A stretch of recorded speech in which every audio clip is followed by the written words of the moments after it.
So Echo comes out tonight, and it's the newest entry in the MCU, and it's the first time since 2018 that we're seeing both Kingpin and Daredevil in the same Marvel project. And for the last few months, this has sparked a ton of conversations about if the Netflix Marvel shows are canon to the wider MCU, like if these versions of Matt and Fisk that we're about to see are the same versions we watched for 3 seasons. This has kind of been a running conversation for a while, especially in the Agents of S.H.I.E.L.D. fandom, where this has kind of been a debate for like 8 or 9 years now. Matt already appeared in both No Way Home and in an episode of She-Hulk where we heard a tiny hint of the theme from the Netflix show. Devil. I'm Daredevil.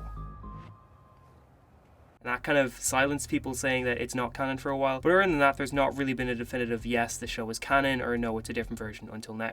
So a new Echo teaser released last week, and that teaser included footage from Daredevil featuring both Kingpin and Daredevil. And this is kind of the definitive confirmation that, yeah, going forward, they're considering these versions of the characters as the same that we saw in the Netflix shows, because I don't think that they would use a teaser that used footage from the Daredevil Netflix shows or from any of the Netflix shows. Honestly, they wouldn't use a teaser that used footage from any non-Marvel Studios project unless they were counting it as on the sacred timeline and as connected to the main MCU timeline. And this is all really, really cool. Honestly, Brad Winterbaum, who is a producer at Marvel, also came out to say that he feels confident in saying that Daredevil's Netflix show is part of the sacred timeline, and the sacred timeline is that being the main MCU timeline. It's as it was established as the name of the main MCU timeline in Loki seasons 1 and 2. We've sort of been hearing for a while that the show's being canon could not be the case, and one of these reasons is because the new Marvel Cinematic Universe timeline book that came out back in October was supposedly the definitive list of all of the major events in the MCU's sacred timeline, and this list didn't include anything from Marvel's pre-Disney Plus TV division. It pretty much only included the main Marvel movies and then any Marvel TV show that came out on Disney Plus. That was it. The foreword of the book by Kevin Feige talks about how there are stories, movies, series created by different Marvel storytellers over the years, and that this book is specific to the MCU's main sacred timeline, which means that it doesn't include any of the multiverse timelines, just the main timeline. But as the multiverse saga unfolds, you don't know what timelines will converge. And look, to be honest, this was kind of a worrying statement when the book came out. It's nice he talks about things from outside of Marvel Studios being canon, but it's clear by what he means is that it's canon to the wider Marvel multiverse, and that anything outside of Marvel Studios isn't exactly going to have taken place on this sacred timeline, meaning the Defender shows, Agents of S.H.I.E.L.D., etc. And when this book dropped in October, Twitter was already kind of full of everyone saying, look, this forward confirms that the conversation about what is and isn't canon has to end. The book makes it clear that Feige isn't using any of the stuff he didn't have a hand in creating. I honestly thought it was the same case for a while. This was really disheartening when this came out, because it kind of did feel like Feige was officially going, I'm not using anything that's not Marvel Studios, which kind of was thought by a lot of people for a while, but he never came out and said it, especially not in the way that this forward kind of established as. But besides this, there have also been a ton of rumours revolving Daredevil Born Again's production, which is the upcoming Daredevil TV show. They were in the middle of filming the series when the entire thing was stopped, and what they had was completely scrapped, and it's currently being completely rewritten. Now, the reason why they're doing this is apparently they want to kind of rejig their entire Disney Plus TV division, which is completely fair. There have been so many complaints about how their TV shows, the Marvel TV shows, haven't been up to par, and that a lot of the pre-Disney Plus Marvel TV shows, like Daredevil, like Agents of S.H.I.E.L.D., have been a lot better than what the Disney Plus shows have been. And some rumours came out about this, which talk about how the version of the show they were filming pretty much confirmed that the Netflix show wasn't actually canon, that Foggy's barely in it, Karen isn't in it, and a bunch of other kind of worrying things. They're also recasting a few people, but to be fair, recasting isn't a huge big deal, as the Marvel movies have already done that in the past. But these were kind of just worrying things that just added to everyone's fears that Daredevil was being soft rebooted, essentially, that they'd keep things vague enough to not completely piss off people who are huge fans of the Daredevil show, but that in all intents and purposes, the Daredevil show was not going to be the version of the characters we were seeing. And look, I'm going to be completely honest, I'm not exactly convinced these rumours were ever legit, because they came from the same leakers and the same people who were constantly teasing that like Daisy Johnson was returning in Secret Invasion, when it's pretty clear she was never going to be in Secret Invasion. So I wouldn't be surprised if a lot of this stuff was kind of just made up for clicks, and the reason why I especially think it was made up for clicks is because they're never going to be proven wrong with this. Like, the show was rewritten, so whatever they're saying was the original version of the show will never be released, will never be seen, so they're never going to be proven wrong with this. There's never going to be any evidence that what they said was true or not true, so they can make this stuff up for clicks and get away with it, and people will believe it.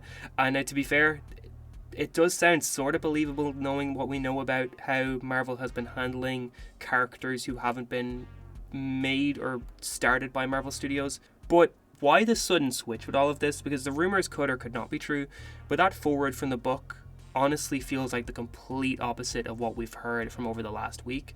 And personally, I have a feeling that Feige and some people at Marvel have seen how insanely vocal people have been about wanting the Daredevil show to still matter, and are just biting the bullet and counting it as part of their sacred timeline, which this is really awesome. Agents of S.H.I.E.L.D. has a really devoted fan base, has a really vocal fan base, and we've been, talking about wanting to see Daisy Johnson and that for ages, but I think that the Daredevil fan base is a little bit bigger. Feige and stuff is more willing to listen to people from who aren't wanting to see the Daredevil show canonized, because the Daredevil show is a huge Marvel character, whereas characters like Daisy Johnson and whatnot, they're big Marvel characters, but they're not nearly as well known to a general audience like Daredevil is. I think the Daredevil show was in front of a lot of faces in a way that Agents of S.H.I.E.L.D. might not have been. Plus, the Daredevil show was a little bit more accessible with being a pretty brief 3-season show, while Agents of S.H.I.E.L.D. has 7 seasons, and as much as I love Agents of S.H.I.E.L.D., I think it's better than Daredevil. I think Daredevil was the more popular show, but bringing him into the sacred timeline and canonizing this stuff is awesome. And this kind of opens the floodgates, in my opinion, for all of the prior Marvel TV stuff to end up being canon.